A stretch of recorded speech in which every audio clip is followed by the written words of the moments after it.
Hello दोस्तों, मैं DC Yadav आप सभी का DCIS इंस्टीट्यूट पे हार्दिक स्वागत करता हूं। और महाराष्ट्र की राजनीति में एक अजब मोड़ आ गया, क्योंकि चुनाव आयोग ने महाराष्ट्र की जो पार्टी है शिवसेना, उसके चुनाव चिन्ह को फ्रीज कर दिया तथा उसके नाम के इस्तेमाल पे रोक लगा दी है। आपके सामने द हिंदू की खबर है कि चुनाव आयोग ने शिवसेना का चुनाव चिन्ह और नाम किया फ्रीज। एकनाथ शिंदे, उद्धव ठाकरे दोनों मौजूदा उपचुनाव के लिए एक ही नाम और चुनाव चिन्ह से चुनाव नहीं लड़ सकते हैं। तो क्या है पूरा मामला, हम इस पर चर्चा करेंगे।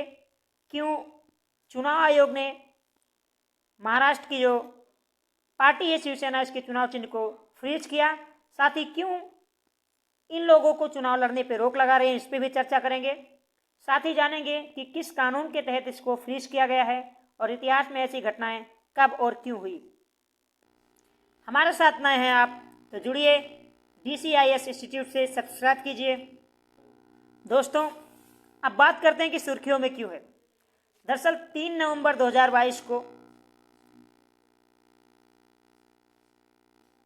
अंधेरी में उपचुनाव होने वाला है और इस उपचुनाव में जो महाराष्ट्र के वर्तमान मुख्यमंत्री हैं एकनाथ शिंदे जी और पूर्व मुख्यमंत्री जो हैं उद्धव ठाकरे, दोनों चुनाव लड़ने वाले हैं एक ही चुनाव चिन्ह से, यानी तीर धनुष से, क्योंकि दोनों पार्टी पे अपना दावा कर रहे हैं। आपको पता होगा काफ़ी सुर्खियों में रहा है ये विवाद चुनाव चिन्ह से संबंधित, पार्टी से संबंधित उद्धव ठाकरे और एकनाथ शिंदे का। तो अब इस उपचुनाव में एकनाथ शिंदे जी और उद्धव ठाकरे जी दोनों चुनाव लड़ रहे हैं और एक ही पार्टी के चुनाव चिन्ह से, जिसे देखते हुए चुनाव आयोग ने इस पर अब रोक लगा दी है और पार्टी का जो चुनाव चिन्ह है उसको भी फ्रीज कर दिया है। अब दोस्तों, आपके दिमाग में एक सवाल आता होगा, अच्छा चुनाव आयोग ने सील कर दिया, क्यों कैसे, उसके पास कौन सा पावर है? तो हम आपको बताते हैं कि किस पावर के तहत, किस अधिकार के तहत चुनाव आयोग ने शिवसेना के चुनाव चिन्ह और उसके नाम के इस्तेमाल पर रोक लगा दी है। तो दरअसल चुनाव चिन्ह आरक्षण और आवंटन आदेश 1968 के तहत चुनाव आयोग ने पैरा 15 यानी आर्टिकल 15 का प्रयोग करते हुए शिवसेना के चुनाव चिन्ह धनुष तथा तीर और उसके नाम को अस्थायी रूप से फ्रीज कर दिया है। आर्टिकल 15 को भारत के संविधान में अनुच्छेद 15 से मत जोड़िएगा। ये जो आर्टिकल 15 है ये चुनाव चिन्ह आवंटन और आदेश अधिनियम 1968 का है। अब दोस्तों, आपके दिमाग में एक सवाल आता होगा, अच्छा इससे पहले और किसी पार्टी के साथ ऐसा किया था क्या चुनाव आयोग ने? तो जी हाँ, कई बार चुनाव आयोग ने ऐसा किया है। सबसे पहले 1964 में किया था। 1964 में जो CPI थी, मार्क्सवादी कम्युनिस्ट पार्टी, जो 1925 में गठित हुई थी, इसमें चुनाव चिन्ह को लेके आपसी मतभेद होता है क्योंकि इसमें फूट हो जाती है। जिसके बाद दो पार्टी, एक CPI और एक CPIM यानी मार्क्सवादी जो है मार्क्सिज्म वाली, वो बनती है। इनके बीच में भी चुनाव चिन्ह को लेकर विवाद होता है। तब भी चुनाव आयोग अस्थायी रूप से चुनाव चिन्ह को फ्रीज कर देता है और बाद में एक पार्टी को जो ओरिजिनल चुनाव चिन्ह होता है वो दिया जाता है। 2 पत्ती वाला जो चुनाव चिन्ह है AIADMK का, इसको लेके भी विवाद रहा है और आपको पता है ये काफ़ी सुर्खियों में था। जहाँ भी सेम फैसला हुआ, क्योंकि एक पार्टी को जो ओरिजिनल चुनाव चिन्ह है वो दिया गया। जबकि 2021 की बात करें तो रामविलास पासवान जी की मृत्यु के बाद उनके पुत्र जो है चिराग पासवान तथा उनके भाई के पुत्र पशुपति कुमार पारस के बीच में चुनाव चिन्ह को लेकर मतभेद हुआ था, जिसके बाद चुनाव चिन्ह ने एक पार्टी को ओरिजिनल चुनाव चिन्ह देने का फैसला किया और अब ये फैसला शिवसेना पार्टी से संबंधित हो गया है। क्योंकि शिवसेना में जब से एकनाथ शिंदे जी महाराष्ट्र के मुख्यमंत्री बने हैं, इससे पहले आपको पता है उद्धव ठाकरे महाराष्ट्र के मुख्यमंत्री बने थे। 28 नवंबर 2019 से लेके 28 जून 2022 तक महाराष्ट्र के मुख्यमंत्री रहे उद्धव ठाकरे। उसके बाद एकनाथ शिंदे ने 50 विधायकों के साथ बगावत की और सत्ता पे कब्जा कर लिया एकनाथ शिंदे ने। अब इस समय एकनाथ शिंदे महाराष्ट्र के मुख्यमंत्री हैं, जबकि डिप्टी CM हैं देवेंद्र फडणवीस। आपको पता होगा देवेंद्र फडणवीस जो पहले महाराष्ट्र के मुख्यमंत्री हुआ करते थे, लेकिन जब बीच में 2019 में उद्धव ठाकरे जी ने महाराष्ट्र के मुख्यमंत्री बनने की आकांक्षा जाहिर की। उसके बाद देवेंद्र फडणवीस अलग हो गए और शिवसेना ने एनसीपी कांग्रेस के साथ मिलकर गवर्नमेंट बनाई।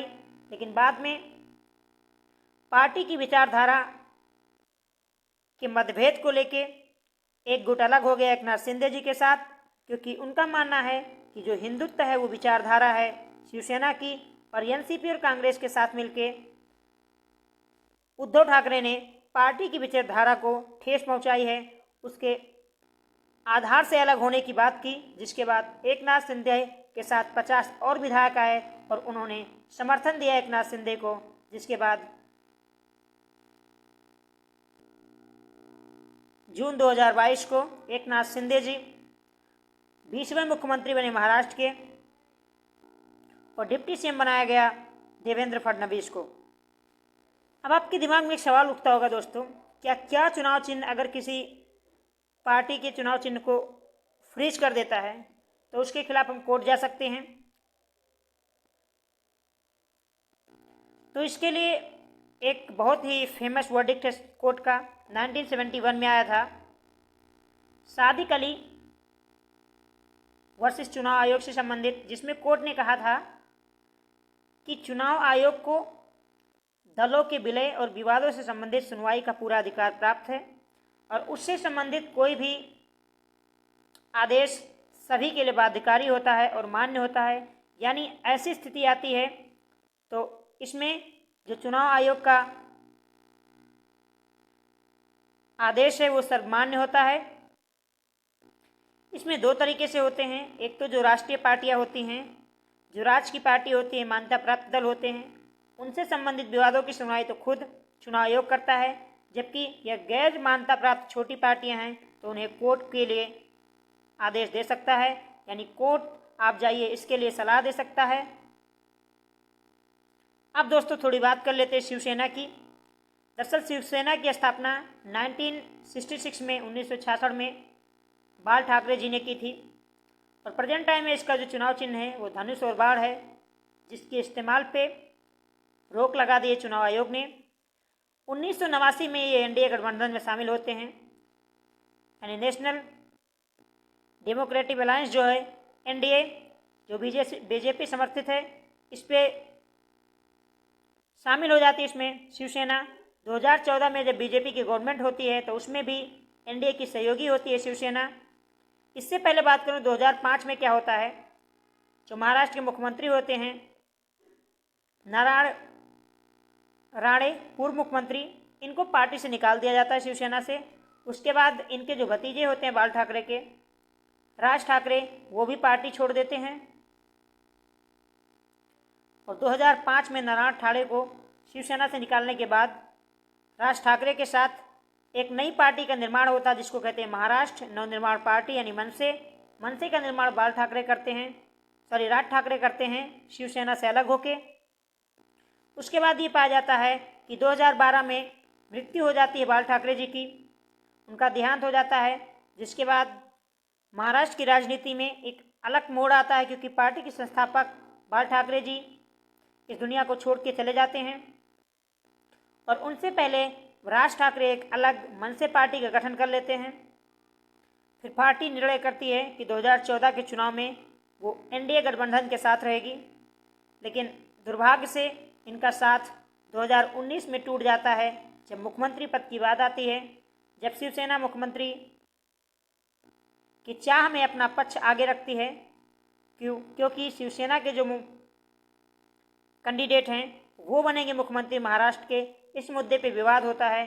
जिसके बाद बीजेपी अलग हो जाती है और एनसीपी और कांग्रेस के साथ महाराष्ट्र में शिवसेना सरकार का निर्माण होता है। नवंबर 2019 में बनी शिवसेना की सरकार महाराष्ट्र में जून 2022 तक किस तरह चलती है। जून 2022 में इसमें बगावत होता है और एकनाथ शिंदे मुख्यमंत्री बनते हैं महाराष्ट्र के। तो ये रहा लेखा जोखा सफर शिवसेना का। फिलहाल आगे चुनाव आयोग किसे, जो रियल चुनाव चिन्ह है तीर और धनुष और तीर किसको देता है, ये तो उसके ऊपर डिपेंड करता है। लेकिन जहाँ तक सवाल है कि किसे मिलना चाहिए, तो जिस व्यक्ति के पास ज़्यादा बहुमत होता है, ज़्यादा लोगों का समर्थन होता है, जो बड़े पद पे होता है, उसे ही चुनाव चिन्ह आवंटित किया जाता है। तो ऐसे में देखा जाए तो एकनाथ शिंदे जी के पास महाराष्ट्र का जो पद है उन्हें ही मिलेगा धनुष और तीर। तो ऐसे में उद्धव ठाकरे जी के लिए संकट बढ़ सकती है, उनको अलग चुनाव चिन्ह दिया जा सकता है। अब दोस्तों चलते चलते बात कर लेते हैं चुनाव आयोग की, क्योंकि इससे संबंधित जानकारी हमारे एग्जाम में सीधे पूछे जाती है। तो बात अगर हम चुनाव आयोग की करें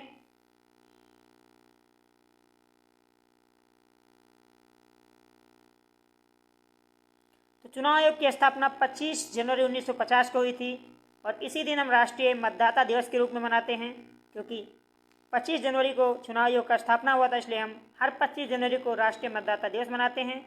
और भारत के संविधान भाग 15 में आर्टिकल 324 से लेकर 329 तक चुनाव आयोग, उसकी प्रणाली, उसके गठन तथा उसके कार्य का वर्णन किया गया है। इसकी संरचना की बात करें तो इसमें प्रेजेंट टाइम में 3 सदस्यीय चुनाव आयोग प्रणाली है। इसकी बात की जाए तो इसमें 3 लोग होते हैं, एक मुख्य चुनाव आयुक्त होते हैं, इसके अलावा 2 अन्य होते हैं। प्रेजेंट टाइम में जो मुख्य हैं वो राजीव कुमार जी हैं, जबकि 2 अन्य हैं। सबसे पहले अगर आपसे कोई पूछता है कि पहले चुनाव आयुक्त कौन थे, तो सुकुमार सेन थे। और जो चुनाव आयोग होता है ये राष्ट्रपति, विधानसभा और लोकसभा से संबंधित विवादों को ही देखता है, यानी इससे संबंधित जो कार्य होते हैं उन्हें देखता है। जबकि अगर मैं बात करूं ग्राम पंचायत, नगर पंचायत या जिला पंचायत से संबंधित जो चुनाव होते हैं वो राज्य चुनाव आयोग देखता है।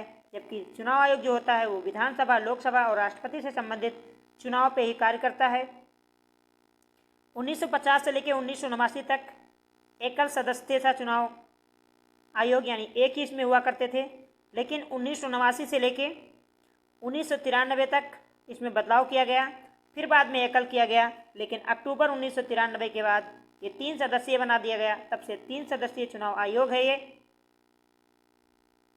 तो आशा करता हूँ दोस्तों हमारे द्वारा दी गई जानकारी से आप संतुष्ट होंगे, और हमारे साथ नए हैं तो सब्सक्राइब करना ना भूलें। DCIS इंस्टीट्यूट ज़्यादा से ज़्यादा लोगों के साथ शेयर कीजिएगा ताकि अन्य लोगों के पास ये खबर पहुँचे, इससे संबंधित जानकारियाँ मिले। और नए हैं चैनल पे तो सब्सक्राइब कर लेना दोस्तों। आप सभी को हमारे साथ जुड़ने के लिए तहे दिल से बहुत बहुत धन्यवाद। आपका बहुत बहुत आभार। जय हिंद, जय भारत।